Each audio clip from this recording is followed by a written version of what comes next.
They call me disabled. I call myself differently abled. There are some incidents that happen in your life. Those incidents break you, deform you, but they mold you into the best version of you. And the same thing happened to me. I was 18 years old when I got married. My father wanted me to get married. And all I said was, if that makes you happy, I'll say yes. And of course, it was never a happy marriage. Just about after 2 years of getting married, I met a car accident. Somehow my husband fell asleep and the car fell in the ditch. He managed to jump out, saved himself. I'm happy for him. But I stayed inside the car and I sustained a lot of injuries. The list is a bit long, don't get scared. The wrist was fractured. Shoulder bone and collarbone were fractured. My whole rib cage got fractured. And because of the rib cage injury, lungs and liver were badly injured. I couldn't breathe. I lost urinary bowel control. That's why I have to wear the bag wherever I go. 3 vertebrae of my backbone were completely crushed, and I got paralyzed for the rest of my life. I finally ended up in a hospital where I stayed for 2.5 months. I underwent multiple surgeries. One day, doctor came to me and he said, well, I heard that you wanted to be an artist, but you ended up being a housewife. I have a bad news for you. You won't be able to paint again because your wrist and your arm are so deformed, you won't be able to hold a pen again. Next day, doctor came to me and said, your spine injury is so bad, you won't be able to walk again. Because of your spine injury and the fixation that you have in your back, you won't be able to give birth to a child again. That day, I was devastated. I asked my mother, why me? And that is where I started to question my existence. Why am I even alive? And that is where I realized that the words have the power to heal the soul. My mother said to me, this too shall pass. God has a greater plan for you. I don't know what it is, but He surely has. And in all that distress and grief, somehow or the other, those words were so magical that they kept me going. One day I asked my brothers, I know I have a deformed hand, but I'm tired of looking at these white walls in the hospital and wearing these white scrubs. I'm getting tired of this. I want to add more colors to my life. I want to do something. Bring me some colors. Bring me some small canvas. I want to paint. So the very first painting I made was on my deathbed, where I painted for the very first time. It was not just an art piece or just my passion.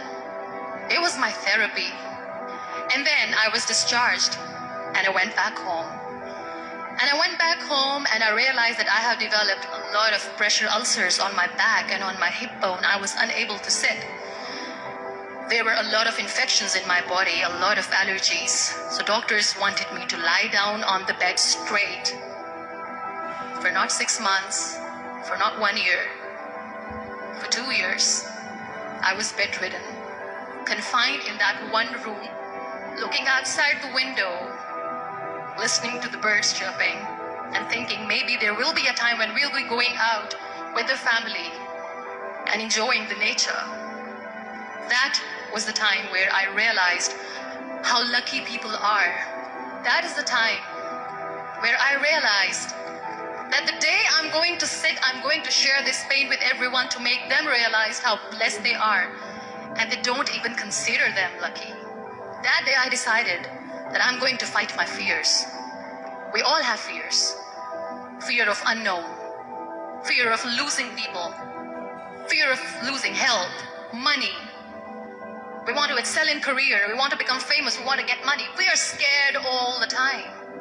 So I wrote down one by one all those fears. And I decided that I'm going to overcome these fears one at a time. You know what was my biggest fear? Divorce. I was trying to cling on to this person who didn't want me anymore, but I said no. I have to make it work. But the day I decided that this is nothing but my fear, I liberated myself by setting him free. And I made myself emotionally so strong that the day I got the news that he's getting married, I sent him a text. And I'm so happy for you and I wish you all the best. And he knows that I pray for him today. Number 2 was, I won't be able to be a mother again. And that was quite devastating for me. But then I realized there are so many children in the world, all they want is acceptance. So there is no point of crying, just go and adopt one. And that's what I did. People think that they will not be accepted by the people because we, in the world of perfect people, are imperfects. So I decided that instead of starting an NGO for disability awareness, which I know will not help anyone, I started to appear more in public. I started to paint. I decided that I'm going to join the national TV of Pakistan as an anchor person. And I've been doing a lot of shows for the last 3 years. I became the National Goodwill Ambassador for UN Women Pakistan. And now I speak for the rights of equality, which is a must. Every time I go in public, I always smile.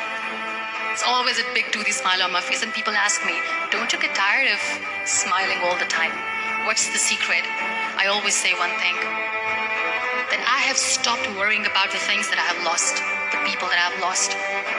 Things and people who were meant to be with me are with me. And sometimes, somebody's absence makes you a better person. Cherish their absence. It's always a blessing in disguise. Live your life fully. Accept yourself the way you are. Be kind to yourself. Be kind to yourself. I'll repeat, be kind to yourself, and only then you can be kind to others. Love yourself and spread that love. Life will be hard. There will be turmoils. There will be trials, but that will only make you stronger. So when you accept yourself the way you are, the world recognizes you. It all starts from within.